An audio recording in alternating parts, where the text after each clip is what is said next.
Puji nama Tuhan, haleluya, salam sejahtera bagi seluruh keluarga besar GPDI El Shaddai dimanapun berada.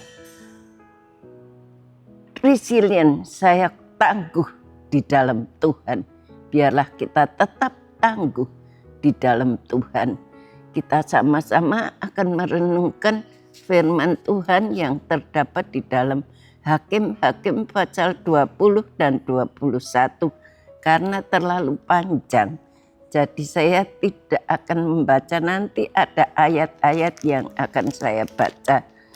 Saya beri tema lebih dulu firman Tuhan pada hari ini, penyesalan datang belakangan. Penyesalan datang belakangan. Biasanya kalau orang menyesal itu tidak, oh aku menyesal. Pasti kalau kita menyesal itu sudah belakangan, sudah lewat, sudah terjadi. Itu penyesal.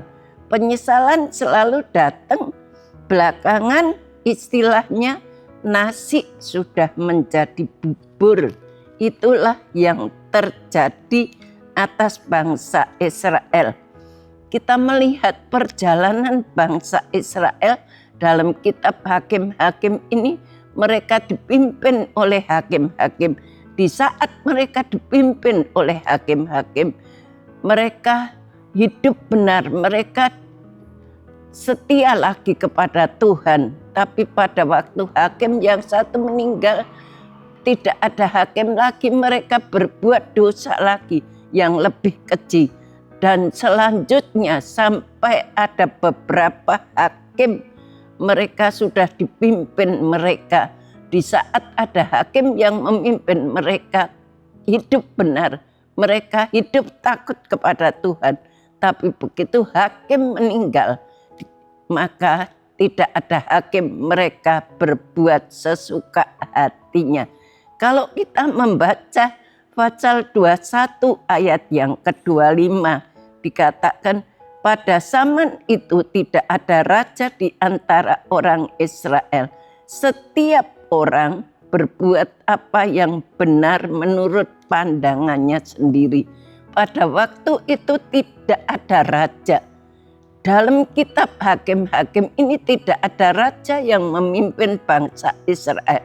Mereka hidup menurut apa yang benar untuk dirinya sendiri. Jadi mereka hidup berbuat apa yang benar menurut dirinya sendiri, bukan menurut firman Allah. Dan kita tahu itulah penyesalan itu datang belakangan. Itu yang terjadi untuk bangsa Israel. Akibatnya perang saudara antara suku Benyamin dengan suku-suku Israel lainnya. Maka suku Benyamin terancam hilang. Suku Benyamin hanya tersisa 600 orang yang selamat. Dan suku Benyamin itu akan terancam hilang karena semua perempuan itu sudah mati dalam peperangan. Dan kita melihat yang tersisa itu hanya laki-laki, yang perempuan itu mati dalam peperangan. Sedangkan suku-suku yang lain sudah bersumpah tidak akan memberikan anak perempuan mereka kepada suku Benyamin. Jadi suku Benyamin ini terancam akan binasa, hanya tersisa laki-laki, yang perempuan semua sudah mati. Walaupun suku Benyamin itu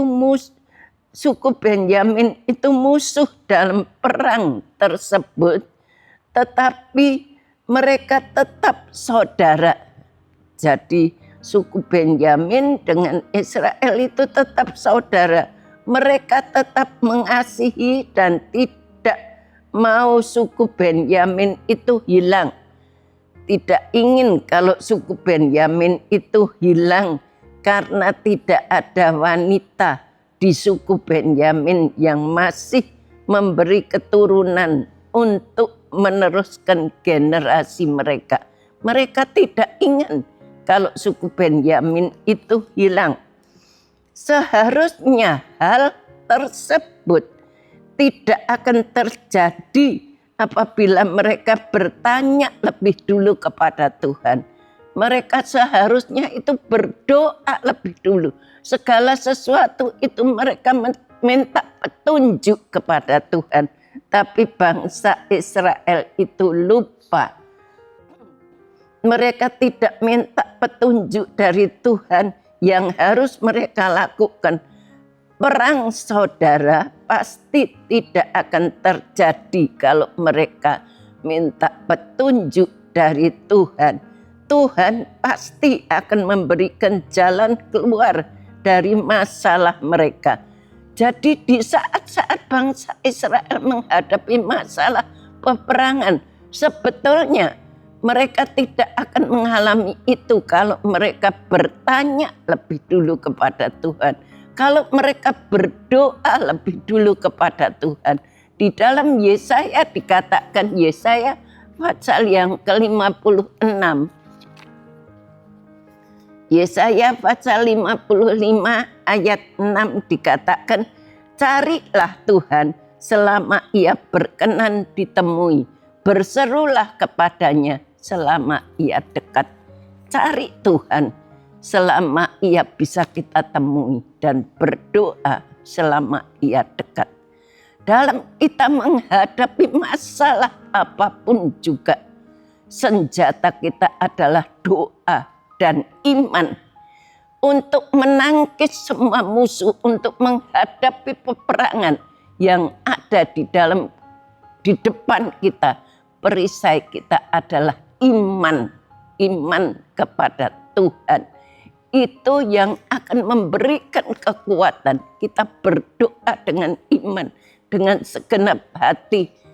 Maka dikatakan di dalam firman Tuhan, berdoalah, berserulah kepadanya selama ia dekat. Dan di dalam Yesaya pasal 30 ayat 15 dikatakan demikian.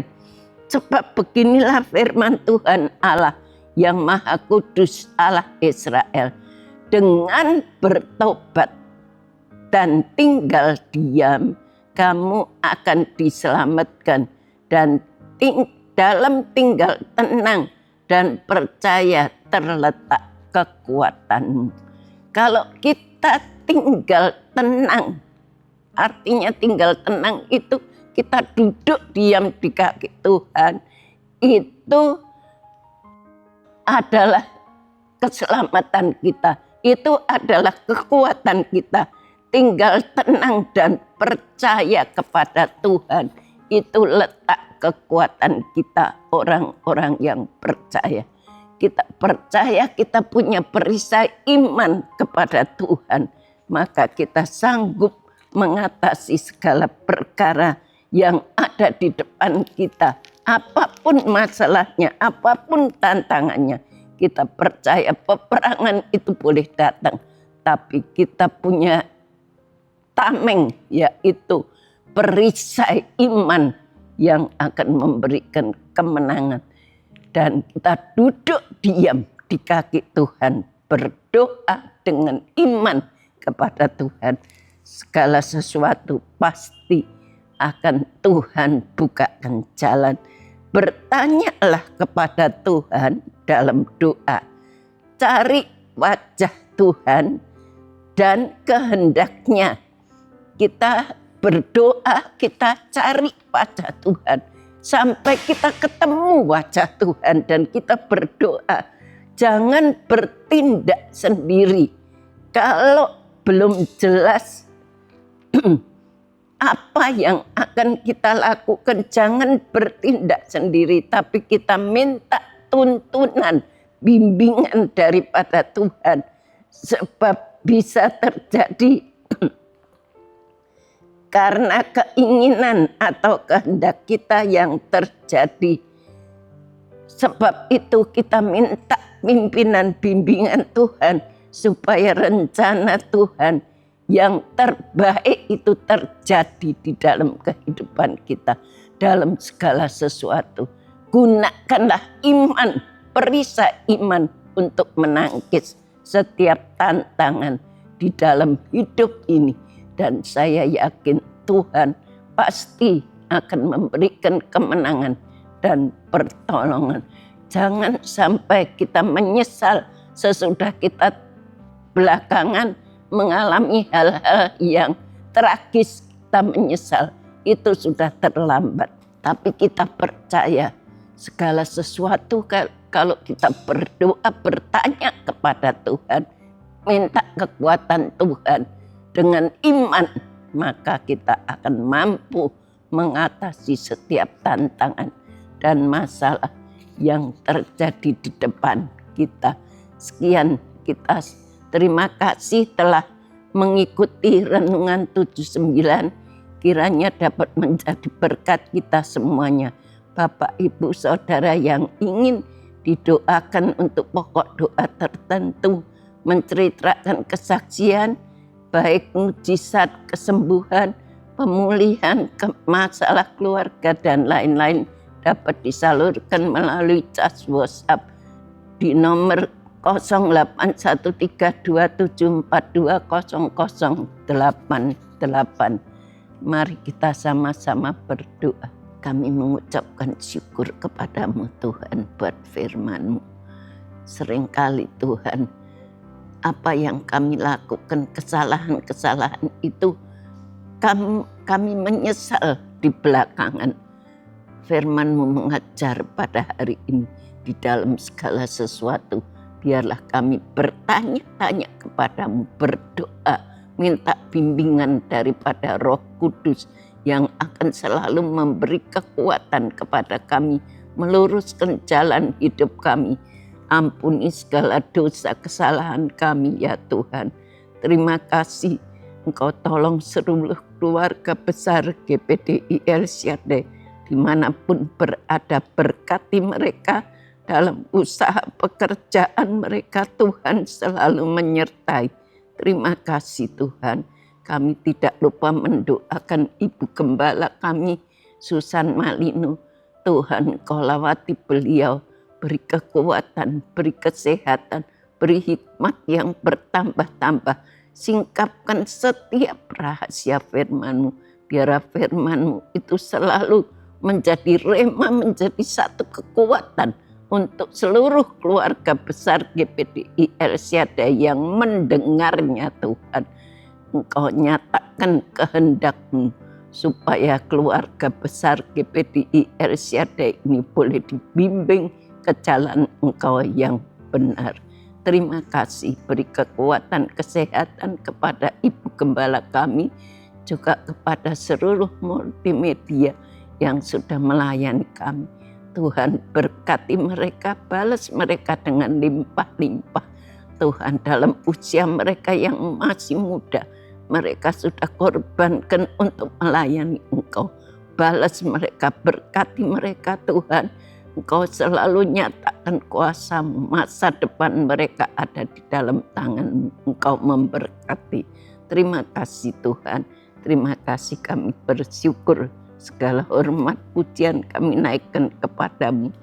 Kiranya keluarga GPDI El Shaddai membangun diri di atas dasar iman yang paling suci dan berdoa dalam Roh Kudus. Kiranya keluarga GPDI El Shaddai memelihara diri dalam kasih Allah sambil menantikan rahmat Tuhan Yesus Kristus untuk hidup yang kekal. Terima kasih Tuhan. Haleluya. Amin.